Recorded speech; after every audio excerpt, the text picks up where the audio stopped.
Hello everyone and welcome back to my channel. और आज जो कहानी मैं आपको सुनाने जा रही हूँ वो एक ऐसे लड़के की है जिसने शायद जिंदगी में सबसे बड़ी भूल कर दी थी। अपनी आत्मा को अपने शरीर से अलग करके दूसरी दुनिया देखने की कोशिश में। उस लड़के का नाम था देवेश। दिल्ली की एक पुरानी बिल्डिंग की तीसरी मंजिल पर वो अपने कमरे में अकेला रहता था। उस रात वो बहुत उत्साहित था क्योंकि वो अपने शरीर से बाहर निकलने में कामयाब हो गया था। हाँ, सच में वो अपने ही शरीर को देख रहा था और वो भी अपने ही कमरे की खिड़की से। देवेश का पारदर्शी शरीर हवा में तैर रहा था और उसके पेट से चमकती हुई डोरी निकल रही थी जो उसके असली शरीर से जुड़ी थी। और जैसे ही उसने उस सफ़ेद डोरी को हाथ लगाया तो वो कांप गया और एक अजीब सी ठंडक उसके पूरे अस्तित्व में फैल गई। रात के करीब 9 बजने वाले थे और उसकी माँ को घर लौटने में अभी 2 घंटे थे। देवेश ने सोचा क्यों ना थोड़ा और दूर तक जाया जाए, शायद अपने दोस्त मनीष के घर तक। वो हंसा। अगर कल स्कूल में मनीष को बता दिया कि वो कल रात ठीक उसी वक्त क्या कर रहा था तो उसका चेहरा देखने लायक होगा। देवेश ने गहरी आत्मिक सांस ली। उसे याद था जो भी उस फोरम पर लिखा था, तुम्हारी आत्मा पर तुम्हारा ही नियंत्रण है। तुम वजनहीन हो लेकिन जिंदा हो। वो धीरे से बोला, मैं जिंदा हूँ, मैं नियंत्रण में हूँ। धीरे धीरे वो बिल्डिंग से नीचे उतरने लगा। नीचे सड़क की लाइटें झिलमिला रही थी। जब गाड़ियां पास से गुजरती उनकी हेडलाइट्स देवेश के आर पार चली जाती, फिर भी वो उनकी गर्मी महसूस कर पा रहा था। वो इस एहसास में इतना खो गया कि उसे सड़क किनारे खड़े 2 आदमी दिखे ही नहीं। दोनों ने हुडी पहन रखी थी, एक ने काली तो दूसरे ने स्लेटी रंग की।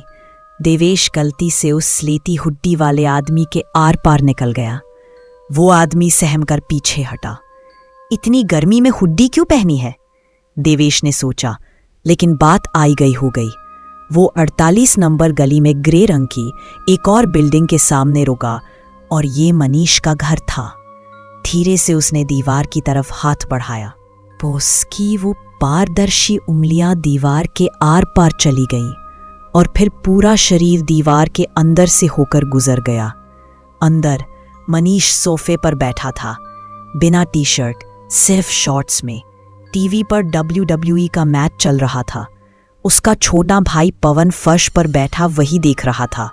दोनों के हाथों में कोल्ड ड्रिंक थी और मस्ती में शोर मचा रहे थे, बुयाका बुयाका 619 बेबी। ऊपर से किसी पड़ोसी ने छत ठोकी और एक औरत बोली, थोड़ा धीरे। वो मनीष बोला, सॉरी आंटी। देवेश ये सब देखकर मुस्कुराया। सोचा, मनीष को तो जादू टोना वगैरह पर बिल्कुल भरोसा नहीं, लेकिन अगर उसे पता चले कि मैं सच में यहाँ था तो। और तभी वो बस ये सोच ही रहा था कि उसके कानों में कुछ अजीब सा कंपन महसूस हुआ तो वो बोला, शायद माँ घर आ गई होगी। देवेश ने अपने पेट की वो डोरी पकड़ ली और खिंचाव महसूस करते हुए वापस अपने शरीर की ओर लौटने लगा। और जब वो अपने घर तक पहुंचा तो उसके सामने ऊपर उसको उसका खुद का कमरा दिखने लगा। लेकिन जैसे ही उसने कमरे की खिड़की से अपने रूम के अंदर झांका तो उसका दिल थम गया। उसके कमरे में कोई और भी था और ये वही स्लेटी हुडी वाला आदमी था जो अब उसकी अलमारी खंगाल रहा था। देवेश वही जम गया। वो सोचने लगा कि अब क्या करूं? अगर मैं अचानक अपने शरीर में लौट आया तो ये लोग मुझे मार भी सकते हैं। और तभी वो दूसरा आदमी भी अंदर आया, वही काली जो हुडी में था, और उसके हाथ में एक पिस्तौल थी। उसने स्लेटी हुडी वाले आदमी से पूछा, कुछ मिला क्या? और उसने जवाब में उसको कहा कि चुप रह और देख। और फिर उस स्लेटी हुडी वाले ने इशारा किया सीधे सीधे देवेश के असली शरीर की तरफ। ये देखकर देवेश डर से कांप उठा। काले हुडी वाला बोला, अगर ये उठ गया तो? और उसने बंदूक देवेश ओर तानते हुए कहा, तो क्या मैं इसको मार सकता हूं? लेकिन स्लेटी हुडी वाला बोला, नहीं यार, बच्चा है, छोड़ दे। और काली हुडी वाला बोला, पक्का? तो दूसरा बोला, हाँ, और चल जल्दी से यहां से निकलते हैं। और फिर काले हुडी वाले ने ठंडी सांस ली, अपनी बंदूक नीचे की ओर चल पड़ा और वो दोनों देवेश के घर से भाग निकले। देवेश ने थोड़ा इंतजार किया, जब तक कि वो दोनों उसके घर के सामने वाली सड़क को पार नहीं कर गए, तब तक उसने अपने शरीर में वापसी की कोशिश नहीं की। लेकिन जैसे ही वो अपने शरीर में वापस लौटा तो उसकी सांसें उखड़ गईं, उसकी नाक से खून बहने लगा और वो उठा, लड़खड़ाता हुआ किचन तक पहुंचा, दीवार का सहारा लेते हुए। उसके घर का मुख्य दरवाजा खुला पड़ा था। उसने दीवार से टंगा फोन उठाया, कांपते हाथों से 100 नंबर पर डायल कर दिया और फिर वो वहीं फर्श पर बैठ गया। तो दोस्तों, देवेश अभी तो बच गया था, लेकिन उस रात के बाद उसने कभी भी अपनी आत्मा को अपने शरीर से बाहर निकालने की कोशिश नहीं की। कई बार लोग कहते हैं, शरीर से बाहर जाना कोई खेल नहीं है, क्योंकि जब तुम अपने शरीर से बाहर जाते हो तो कभी कभी कोई और भी तुम्हारे अंदर आने की कोशिश करता है।